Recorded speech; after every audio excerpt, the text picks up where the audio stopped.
There was once a man who had a daughter, who was called Clever Elsie. And when she had grown up, her father said, "We will get her married." "Yes," said the mother, "if only someone would come who would have her." At length a man came from a distance and wooed her, who was called Hans. But he stipulated that Clever Elsie should be really smart. "Oh," said the father, "she has plenty of good sense." And the mother said, "Oh, she can see the wind coming up the street, and hear the flies coughing." "Well," said Hans, "if she is not really smart, I won't have her." When they were sitting at dinner, had eaten, the mother said, "Elsie, go into the cellar and fetch some beer." Then Clever Elsie took the pitcher from the wall, went into the cellar, and tapped the lid briskly as she went, so that the time might not appear long. When she was below, she fetched herself a chair, and set it before the barrel so that she had no need to stoop, and did not hurt her back or do herself any unexpected injury.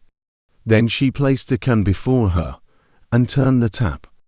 And while the beer was running, she would not let her eyes be idle, but looked up at the wall, and after much peering here and there, saw a pickaxe exactly above her, which the masons had accidentally left there. Then Clever Elsie began to weep and said, "If I get Hans, and we have a child, and he grows big, and we send him into the cellar here to draw beer, then the pickaxe will fall on his head and kill him." Then she sat and wept and screamed with all the strength of her body over the misfortune which lay before her.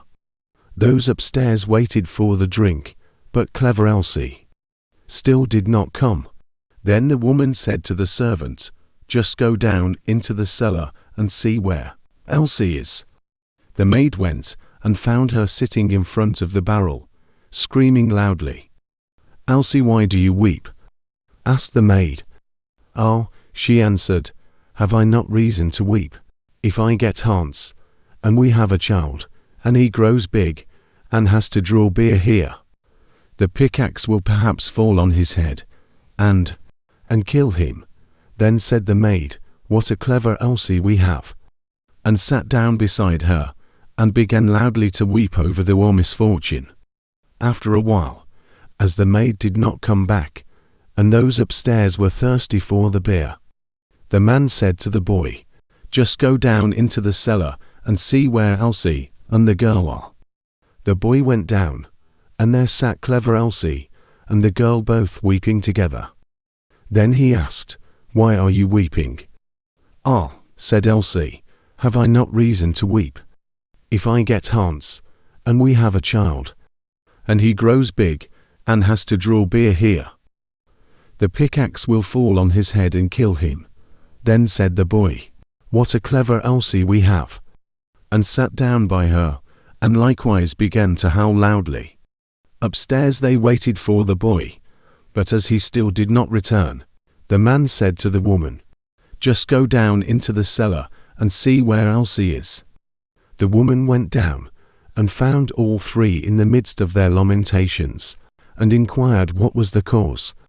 Then Elsie told her also that her future child was to be killed by the pickaxe, when it grew big and had to draw beer, and the pickaxe fell down.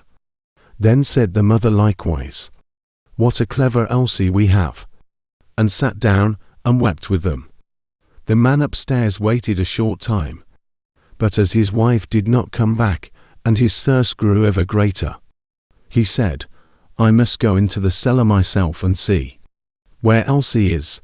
But when he got into the cellar, and they were all sitting together crying, and he heard the reason, and that Elsie's child was the cause, and that Elsie might perhaps bring one into the world some day, and that he might be killed by the pickaxe, if he should happen to be sitting beneath it, drawing beer just at the very time when it fell down, he cried, "Oh, what a clever Elsie," and sat down, and likewise wept with them. The bridegroom stayed upstairs alone for a long time. Then as no one would come back, he thought, "They must be waiting for me below. I too must go there and see what they are about."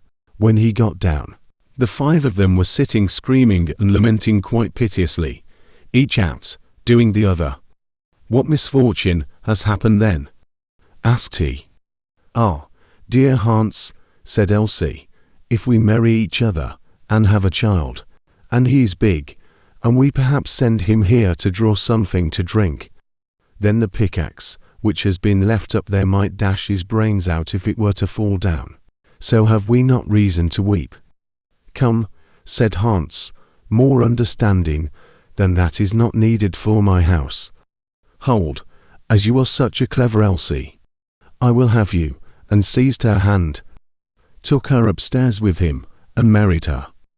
After Hans had had her some time, he said, "Wife, I am going out to work and earn some money for us.